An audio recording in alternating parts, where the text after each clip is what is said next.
Shalom, Shalom. selamat Sabat Nadita Shalom. Selamat Sabat. Mauliate tapasa tutuhata didomani saat itu. Di hari Sabat yang berbahagia ini, biarlah kita boleh memberikan perhatian kita untuk Tuhan.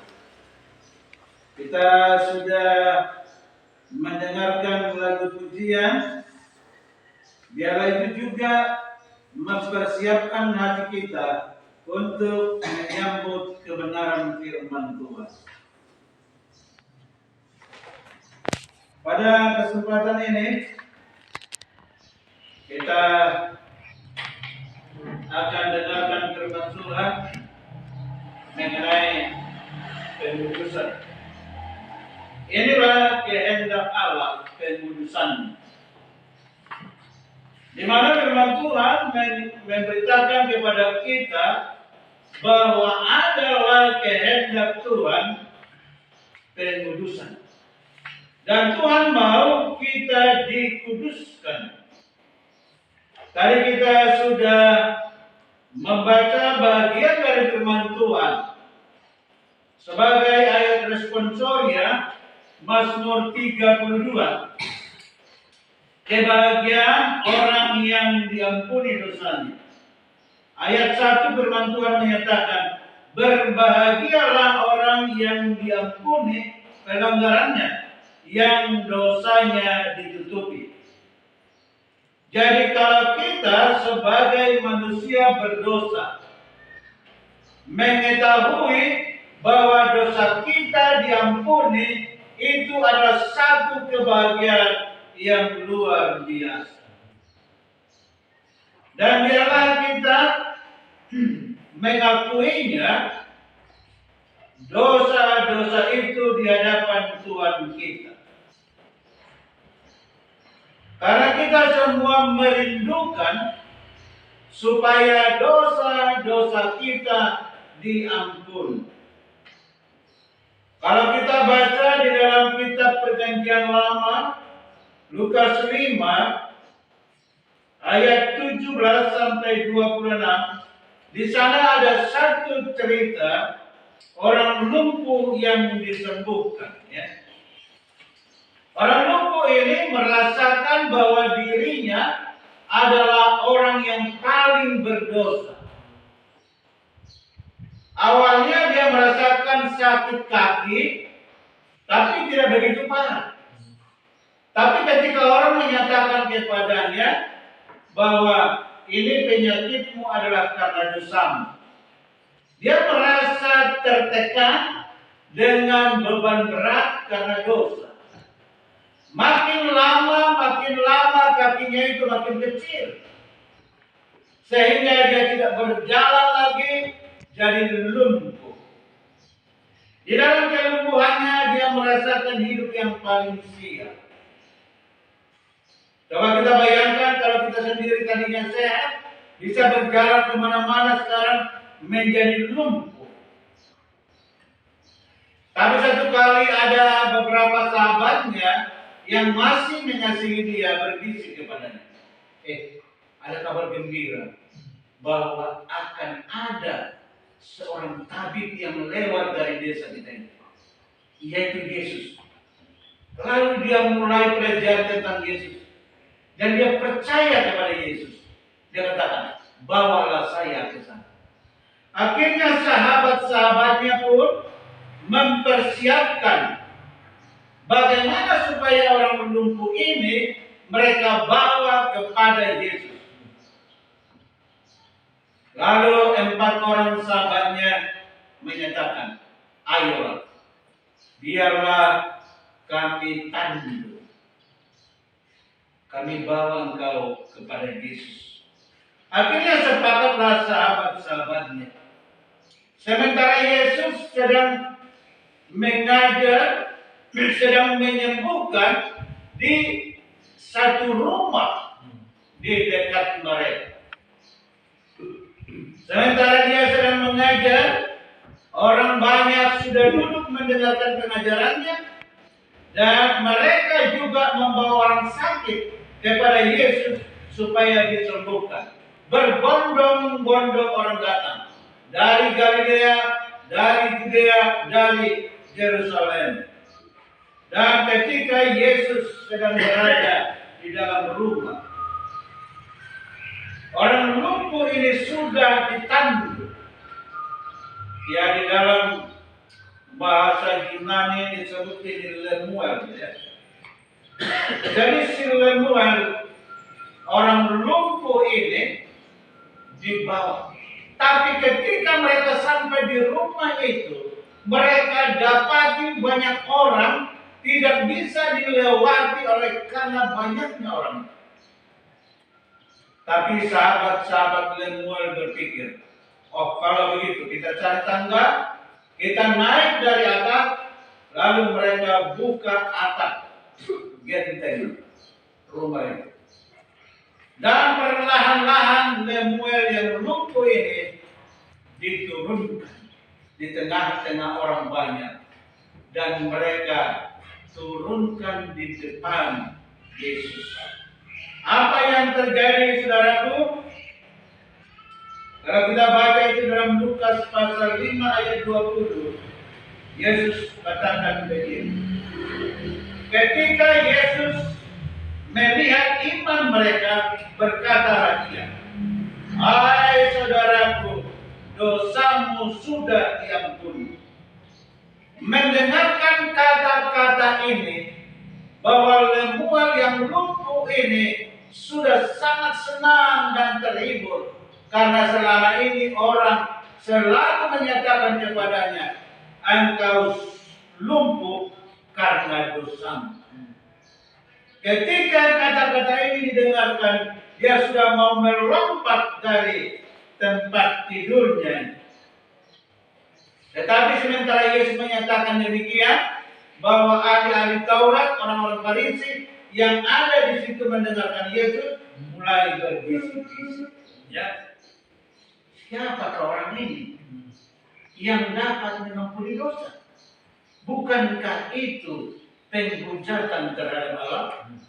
Tapi Yesus mengetahui apa yang mereka perbincangkan. Maka Dia katakan, manakah lebih mudah mengatakan dosamu sudah diampuni, atau mengatakan bangunlah dan angkatlah tikarmu, berjalanlah? Tapi dengan mengatakan itu, Yesus menegaskan, tetapi supaya kamu tahu bahwa di dunia ini anak manusia berkuasa mengampuni dosa. Ini yang tidak dipahami oleh orang Farisi dan ahli-ahli Taurat.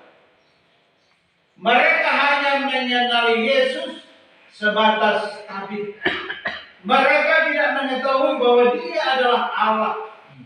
Dia adalah seorang Maha Pengampun yang mampu mengampuni dosa orang banyak. Dan Lemuel yang lumpuh itu pun sebenarnya sudah sembuh mendengarkan kata-kata dosamu sudah diampuni, tapi dia masih di tempat tidurnya. Akhirnya Yesus pun berkata kepadanya, dan seketika itu juga berkatalah Ia kepada orang lumpuh itu. Apa yang dikatakan? Bangunlah, angkatlah tempat tidurmu, dan pulanglah ke rumahmu.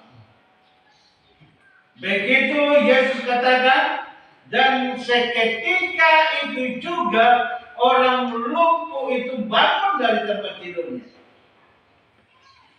Lalu mereka pun heran. Mereka tercengang-cengang. Orang lumpuh itu sudah berdiri, sudah mampu mengangkat tempat tidur.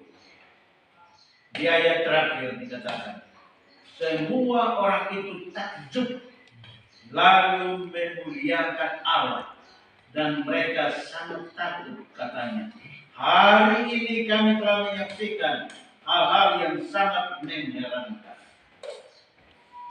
Ada dua yang mengherankan. Satu, orang lumpuh bisa berjalan. Yang kedua, orang berdosa bisa diampuni.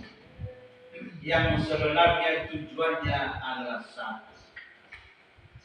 Oleh karena dosa yang membuat lemuan itu sakit, lumpuh, maka Tuhan katakan dosamu sudah diampuni. Hari ini kita akan bahagia kalau kita tahu dosa kita diampuni.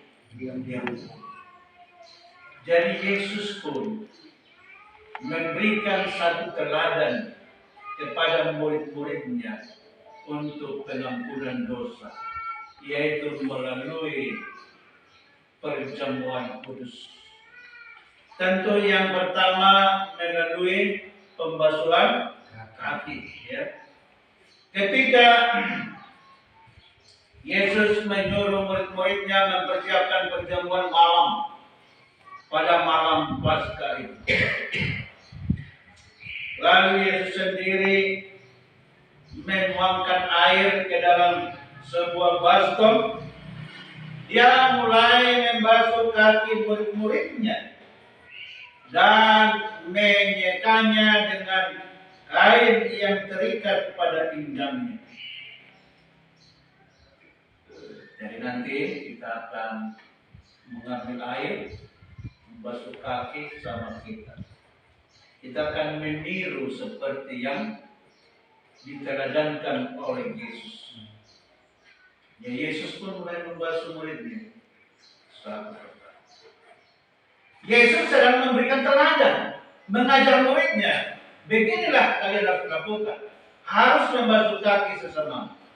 Tapi ketika Yesus sedang membasuh kaki Petrus, apa kata Petrus?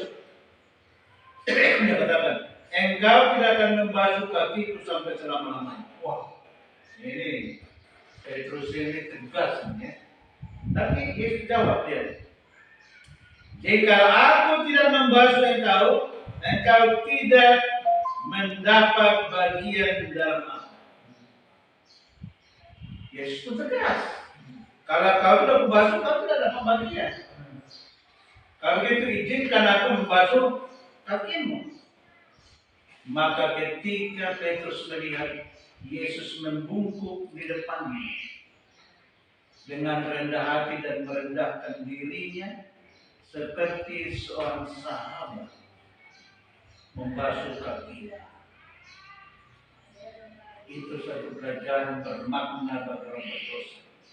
Ini seharusnya ditiru oleh semua manusia, bukan hanya Kristen. Harus melakukan pembasuhan kaki. Ayat 14 dalam Yohanes 13 ini Tuhan menyatakan, jadi jika aku membasuh kakimu, aku yang adalah Tuhan dan gurumu, maka kamu pun wajib saling membasuh kakimu. Jadi ini kewajiban, ya. Hukumnya wajib saling membasuh kaki kalau kita murid Yesus. Sebab aku telah memberikan satu teladan kepada kamu, supaya kamu juga berbuat sama seperti yang telah kuperbuat kepadamu.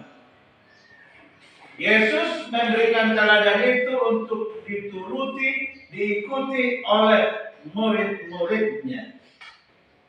Jika saja kita mengerti apa yang dimaksudkan oleh Yesus dengan pembasuhan kaki, maka kita akan berbahagia melakukannya, karena itu adalah untuk pengudusan.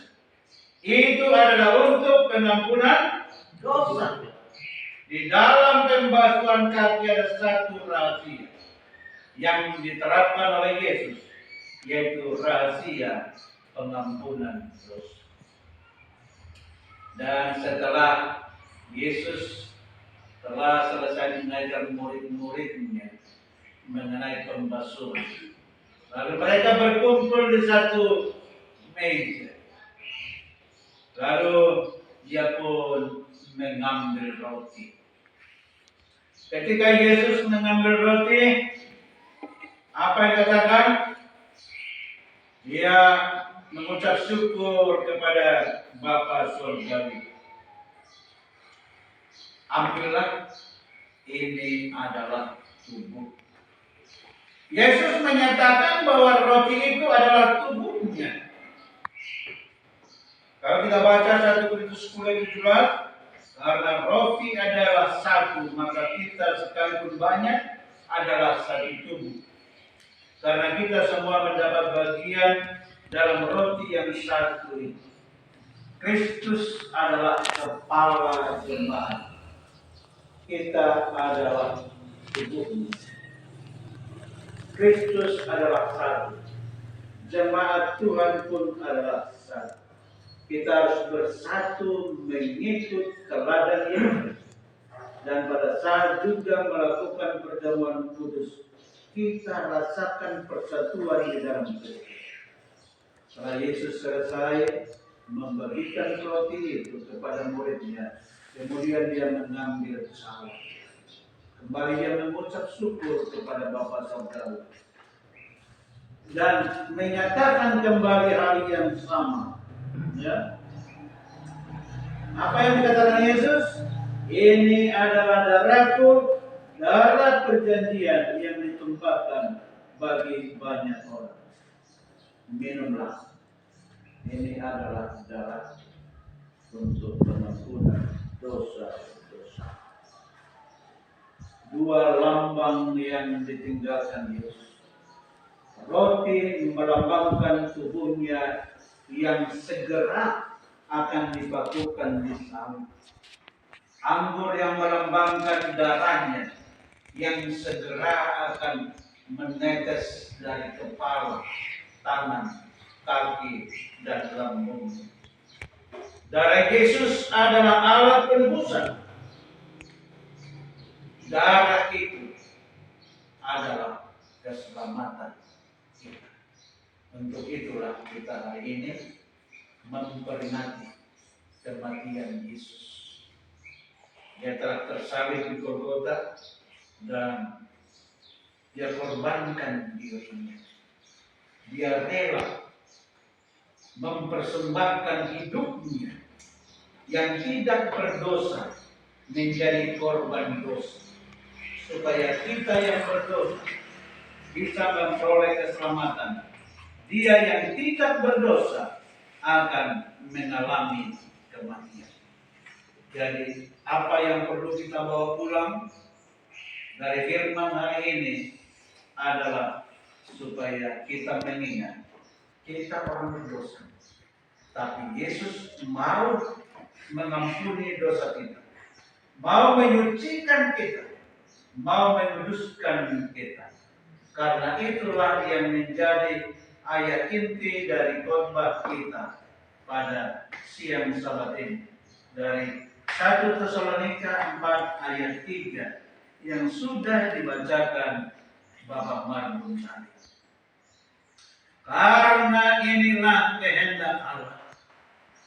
Inilah kehendak Allah, Bapak Ibu Saudara, yaitu pengudusan. Kalau pengudusan kehendak Allah, kita jauhkanlah hal-hal yang najis. Kita jauhkanlah hal-hal yang kotor. Kita jauhkanlah hal-hal duniawi, termasuk sambungan ayat ini, yaitu supaya kamu menjauhi percabulan, supaya kita menjaga hubungan pernikahan kita tetap kudus, supaya kita di mata Tuhan layak menjadi ahli waris di dalam kerajaan sorga. Karena sesungguhnya sorga itu penuh dengan kekudusan. Kalau Tuhan sudah menguduskan kita melalui perjamuan kudus, maka kita akan menjadi orang kudus yang layak masuk ke dalam kerajaan sorga. Demikianlah firman Tuhan hari ini bagi kita. Semoga pengudusan terjadi bagi kita hari ini oleh karena Kristus yang kita percayai. Kristus yang mati itu, yang telah bangkit dan hidup dan naik ke sorga.